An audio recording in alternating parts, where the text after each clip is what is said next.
In a recent conversation with other photographers, I was asked what I thought was an important but overlooked concept in teaching about photography. My immediate response was distance. Hi, my name is John Cornicello, and I am here to help you better understand the mechanics of photography. In a recent blog post, I wrote about how hotspots can be tamed by altering the distance between the light and the subject. In that, I touched briefly on the effect of distance on the background. Here I will expand on that and then go off in a seemingly different direction and show how perspective is similarly affected by distance, this time the distance between the camera and the subject. Starting with lighting, distance affects a few things. The recent blog post covered the hotspots. Another is quality of light. One of the first things we learn about lighting is that the closer the light is to the subject, the softer the light will be. Softer in that there will be a more gradual transition from highlight to shadow. As your light is moved away from your subject, the edge of the shadow gets harder with a more abrupt line between the highlight and shadow. At first, this might seem counterintuitive. Bringing the light closer makes it softer. Wouldn't it be brighter, harsher, and overpowering? Brighter, yes. Harsh? Not unless it was a tiny light to begin with and is still tiny when brought in close. Please don't confuse brightness and harshness. The key is the size of the light. Bringing the light in closer to the subject makes it appear larger as viewed by the subject. The larger a light allows for its rays to approach the subject from a wider set of angles, which in turn lets the light provide its own fill to soften the shadow edge transition and to lower the contrast. I should note here that contrast is a separate thing from softness. We can have a hard light with brighter shadows or a soft light with darker shadows by changing our environment. Take a look at my blog post on environmental impact for more details on that. You might hear or read some people talk about light being softer when it is farther away. They compare it to a garden hose with a spray attachment or a breeze from a fan. Each of these is quote-unquote softer, but softer in intensity, which being analogous to power or exposure, not soft in terms of quality of light. So let's go back to brighter. We can control that by changing our exposure. With continuous lighting, we can change the shutter speed, ISO, aperture, or the power of the light. With flash, we can change the ISO, aperture, or power. We control the power of the light by dimming it, by adding diffusion, or by adding some sort of neutral density filtration. You could also move the light back, but then you have to change to a larger modifier, or it defeats what we just did by bringing it in close to soften it. And moving the light leads us to the next effect of distance, depth of light, which can also be described as the spread of light. The inverse square law tells us that the amount of light falling on a subject increases or decreases rapidly as you move the light closer or further away from the subject. Put another way, the closer your light is to the subject, the darker the background will be, and the farther your light is from your subject, the brighter the background will be. As you move your light back away from your subject, the intensity of the light on the subject diminishes at a rate that is the square of the distance changed. For example, if you move your light back from 2 feet to 4 feet from your subject, you have doubled the distance, but the subject only receives 1/4 the amount of light. Light travels out in all directions and spreads out from its source. So at twice the distance, it needs to cover 4 times the area. 3 times the distance, and it has to cover 9 times the area. Notice that I describe it as the amount of light falling on the subject. The light doesn't fall off in power, but instead spreads out and simply bypasses the subject. The result of moving the light back to a greater distance is that the light is less intense on the subject, it covers a wider area, and it penetrates more deeply into the scene. And it also causes darker shadows. This is one of the things that separates outdoor photography from studio photography and makes it difficult to simulate an outdoor look in the studio. The sun is so far away that the light it provides is virtually the same anywhere on the planet. The same amount of light hits Mount Everest as reaches Death Valley. Sure, there are atmospheric conditions that can have an effect on the amount of light, but the light from the sun is the same. Now take that down to a more local view when making an outdoor portrait. The same amount of light illuminates your subject as illuminates your background. The background could be something 5 feet behind your subject, or 50 or 500 feet away. The sun is so far away that the light rays are almost parallel to each other and not diverging, so there is no fall-off in the rays of light reaching any part of the earth. To reiterate, the closer your light is to your subject, the darker the background will be. The farther your light from your subject, the deeper the light will penetrate the scene, giving you a brighter background and wider spread of light so that more of the scene is evenly or flatly lit. You won't get those nice graduated shadow edges and moody images with the light far away. In talking about the spread of light, there is often a misconception about the size of softboxes. At a normal working distance, a small and a large softbox cover the same area of the subject. The difference is in the shadow edges, not in the coverage. Look at these 3 photos made with a 16 by 20, a 24 by 36, and a 36 by 48 softbox at the same distance from the subject and background. And now this leads us to a different topic, lenses and perspective. But I think you will find a relationship with what we just talked about with light. Perspective is the relationship in size and position between the objects in the scene from the camera's position. Items closer to the camera appear larger than objects further away.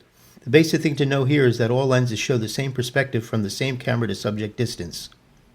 Let that sink in for a moment. What I am saying is that telephoto compression does not exist. To tie this to the lighting discussion, let's state it as I stated the effective distance on lighting. For light, I said that the closer the light is to your subject, the darker the background will be. With perspective, the closer your camera is to your subject, the smaller the elements in the background will appear. The farther your camera is from the subject, the larger the elements in the background will appear. The focal length of the lens has no bearing on this if the camera position is not changed. The focal length of the lens determines the angle of acceptance or the magnification of the subject. To repeat, distance determines the perspective. Focal length determines the magnification or the angle of acceptance. So where does so-called telephoto compression come from? When we are far from our subject, the subject gets small in the frame and more similar in size to the objects behind it.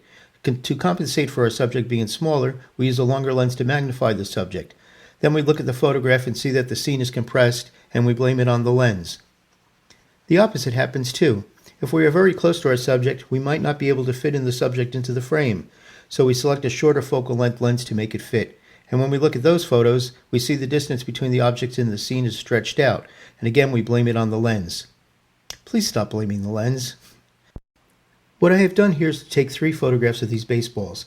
The first photo is made with a 135mm lens at 48 inches from the subject.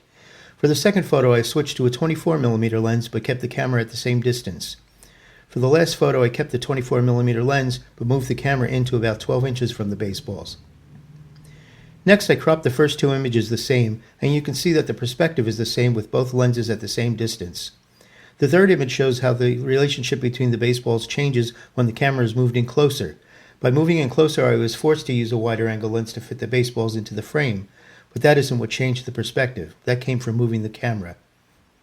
I'm sure that we've all seen articles about the effect of lenses on a scene, especially on a portrait where the writer compares a wide range of focal lengths and you see a severely distorted face with a 14mm lens and a flattened perspective face with a 200mm lens. But what they actually demonstrated is the effect of camera to subject distance. The different focal lengths change what fits into the frame. To fit someone's full face in the frame with the camera only 6 inches away from the face, you have to use a very short lens.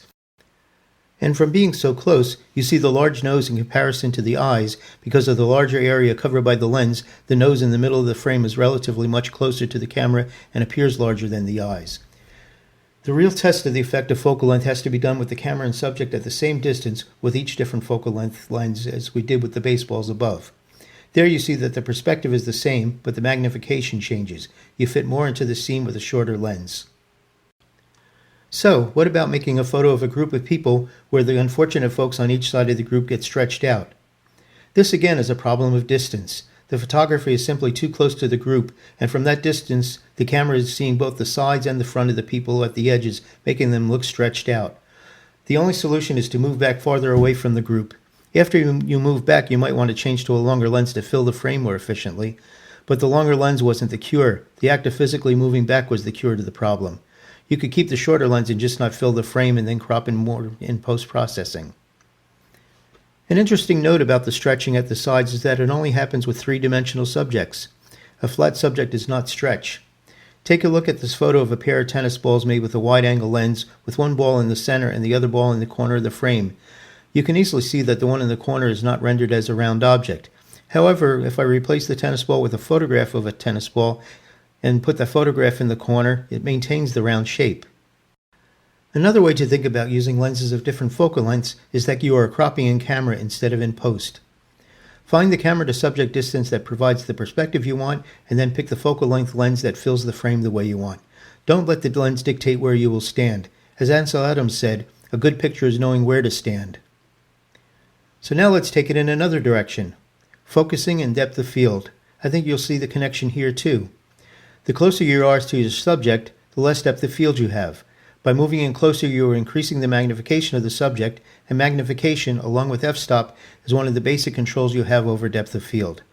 This is why a shorter lens will give more depth of field at the same camera to subject distance and f-stop than a longer lens, It isn't the shorter focal length, it is the lower magnification, which is a combination of the focal length and distance, which gives you the smaller subject in the frame.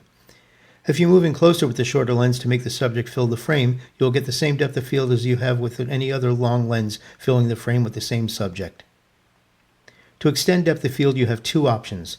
One is to stop down the lens more, with the trade-off of needing a longer shutter speed that might show motion blur, or a shorter lens, with the trade-off that you will need to crop in more and lose resolution. I will provide a link to my YouTube video about this. So, the three situations for distance and depth.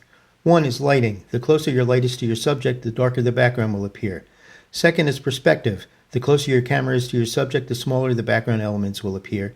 And third is depth of field. The closer your camera to your subject, the less sharp or more blurry the background elements will appear. I hope you found this educational and entertaining. I thank you for taking a look, and now I urge you to go out and make some photographs.